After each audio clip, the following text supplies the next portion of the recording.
بسم اللہ الرحمن الرحیم 14 چینل کی طرف سے میں ہوں چمر علی خان۔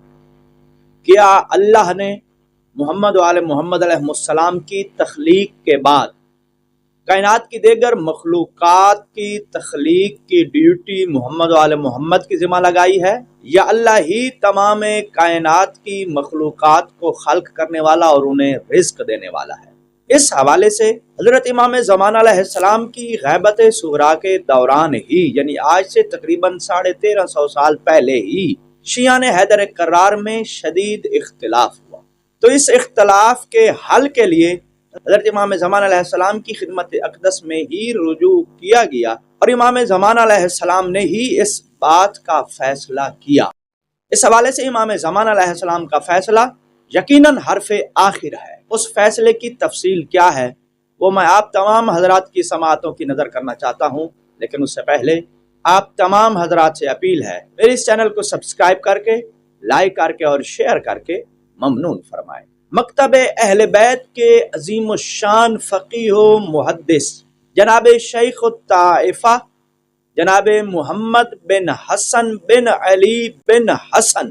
جنہیں عام طور پر شیخ طوسی رحمۃ اللہ علیہ کے نام سے جانا جاتا ہے۔ یاد رہے کہ جناب شیخ طوسی شیخ مفید رحمۃ اللہ علیہ کے شاگرد تھے، اور انہوں نے 1000 سال قبل ہی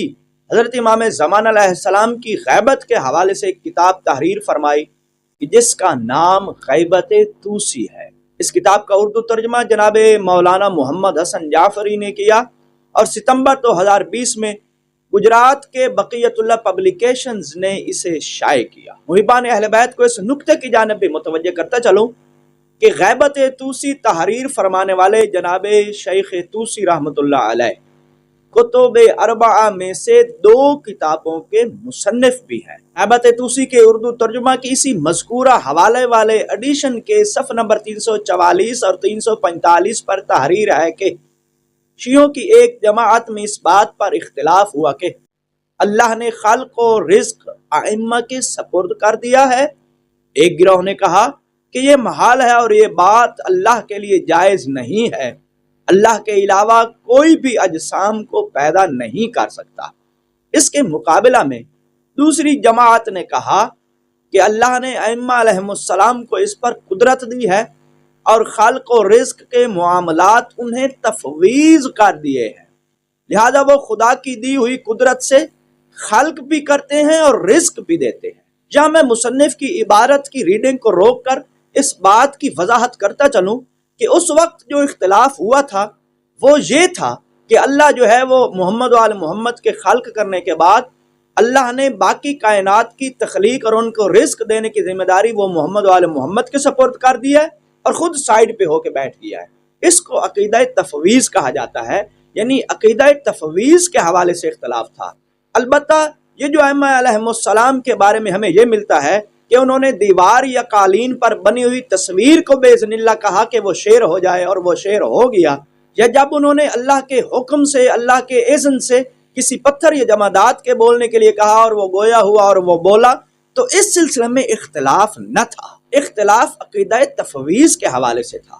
اب دوبارہ مصنف کی عبارت کی طرف لوٹتے ہیں۔ مصنف فرماتے ہیں اس مسئلہ میں شدید نزاع پیدا ہو گیا۔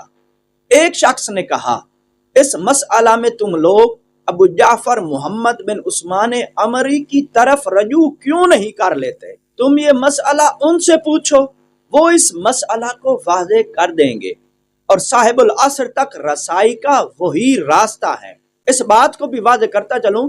کہ جن کی طرف رجوع کرنے کی بات ہو رہی ہے جناب ابو جعفر محمد بن عثمان عمری، یہ امام زمان علیہ السلام کے نائب خاص تھے، نواب اربعہ میں سے دوسرے نائب خاص تھے۔ اس پر سب لوگ راضی ہو گئے، چنانچہ فریقین نے مسئلہ لکھا اور امام علیہ السلام کے نامزد نائب کو بھیج دیا۔ اس کے جواب میں امام علیہ السلام کی طرف سے یہ توقیع برآمد ہوئی، ان اللہ تعالی هو الذی خلق الاجسام وقسم الارزاق لانه ليس بجسم ولا حال في جسم ليس كمثله شيء وهو السميع العليم واما الائمه فانهم يسالون الله تعالى